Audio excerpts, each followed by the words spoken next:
So bones are bones, and bones do break. My ladder slipped out from underneath me while I was hanging Christmas lights, and I broke my wrist.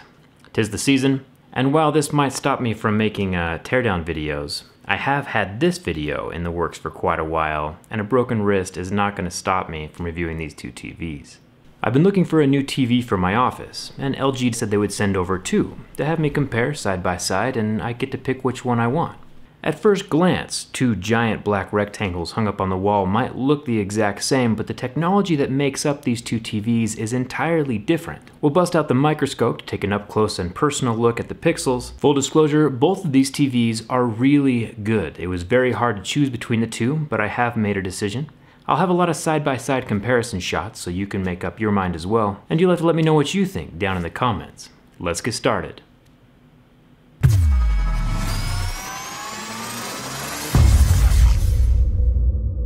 So I've had these two TVs mounted up on my wall for about a week now. And I've played a few video games, I've watched a few movies, and it's been a very tough choice to decide between the two. But I think I've finally made a decision. The TV on the left is an OLED display, the TV on the right is a Samsung QLED display.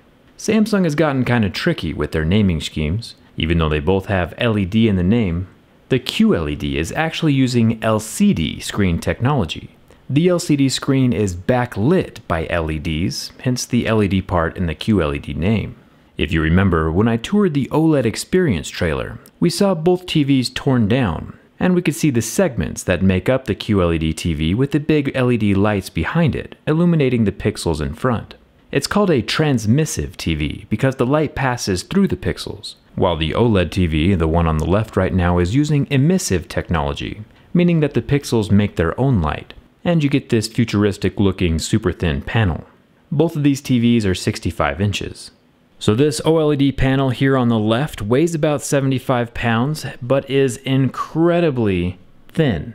The emissive LEDs, which make their own light, can be made into these super thin panels. Yeah, there are some spots back here for the HDMI ports that's a little bit thicker and what adds the weight to it. The QLED panel over here weighs about 61 pounds, but does not include any of the HDMI ports. Those come in a separate unit, which I currently have down there on the ground. The QLED panel is quite a bit thicker than the OLED panel, and it costs about $26 a year to run instead of $31. It's a little bit cheaper to run the few LEDs that are backlighting the QLED TV than it is to run the millions of self-lit LEDs on the surface of the OLED. But those millions of self-lit pixels on the OLED panel are what gives you more control over the image, and I'll show you what I mean. The most extreme example of this control is with a Starfield. Like that old school screensaver, take a look at these side-by-side comparisons. Both TVs are playing the exact same video from the same source, and the TVs are on standard color settings straight out of the box. Since the OLED TV on the left can light each pixel individually, you know, with that emissive technology, the detail on its true black background is way more prominent than on the QLED LCD screen. Both of these TVs are set on standard straight out of the box. Since the QLED on the right uses the backlight to shine through the pixels, and each backlight LED handles quite a big quadrant of pixels, individual pixels struggle to get lit up very bright because it's all being handled by one gigantic LED behind them. If you watch a lot of well-lit scenarios like the news or sports, this isn't a big deal, but for entertainment, which is what I use my TV for, like movies, TV shows, and video games, the ability to have detail in low light without lighting up the whole screen is kinda cool. If you watch scary movies or movies set up in space, you know, sci-fi stuff, where there's a lot of dark or black scenes, OLED might be the better option. Even though the same video is being mirrored across both screens, it looks like it's an entirely different video because of the way the TV technology displays the image. So I paused the image really quick. I have a digital microscope right here that we're going to put up to the screen of the TV and take a look at one of the little stars. This is a neon green pixel that we're looking at right now. And you can see it here on my laptop display. That little dot is what we're seeing on the screen right now. And each of those color groupings makes up each individual pixel on the OLED screen. Now let's take a look at the same green dot over here on the QLED. This is the exact same star, And that's what the QLED pixels look like. Instead of each color being lit individually, they're being lit by the massive backlight. And because each LED backlight handles such a large portion of the screen on the QLED, it's hard to find the detail in the individual pixels in something like a star field. The star field does a really good job of showing off the capabilities of OLED. Even though the same video is being mirrored across both screens, it looks like an entirely different video due to that display technology. The stars show up better on one screen than they do the other. Even with the lights on, the difference is very discernible. I'll put up some more side-by-side comparisons, so pay attention to the colors and the viewing angles as I move around a bit. As far as gaming goes, the OLED is NVIDIA G-Sync compatible with a 1 millisecond response time, and it also has AI Pitcher, which optimizes the image details and lighting in real time, as well as optimizes the sound. It can tell what size room you're in by the way the sound waves bounce off the walls, and adjust itself accordingly. For normal work like editing my videos and browsing the internet, I'll continue to use my LCD computer monitors. They have a more natural feel for me. But for anything that's entertainment related, like watching movies, playing video games, or browsing social media on my phone, I am going to have to go with OLED.